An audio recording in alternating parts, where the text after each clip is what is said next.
આજે 25 ડિસેમ્બર એટલે ક્રિસમસની વિશ્વભરમાં ધામધૂમથી ઉજવણી કરવામાં આવી રહી છે। ખાસ કરીને મિની ભારત તરીકે ઓળખાતા સુરત શહેરના ચોક બજાર ખાતે સીએનઆઈ ચર્ચને ક્રિસમસ નિમિત્તે ખૂબ જ સરસ રીતે સજાવવામાં આવ્યું છે, જ્યાં વહેલી સવારથી જ ખ્રિસ્તીઓની ભીડ પણ ચર્ચમાં જોવા મળી હતી।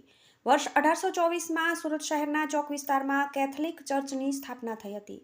અહીં આજના દિવસે લલિત સવારે પ્રભુની આરાધના કરી એકબીજાને ક્રિસમસની શુભેચ્છા પાઠવવામાં આવે છે। આજના દિવસને ઉજવવા પાછળનું કારણ પ્રભુ ઈસુ આજના દિવસે પૃથ્વી પર જન્મ લીધો હતો, માનવ જાતિના કલ્યાણ માટે જન્મ લીધો હતો।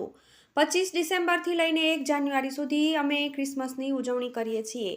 બાઇટ ઉદય દેવકુમાર, ચર્ચના ફાધર, ટીવી 18 ન્યૂઝ, સુરત। મારું નામ રેવરન્ડ દેવકુમાર છે અને હું 7 વર્ષથી અહીંયા સેવા આપું છું।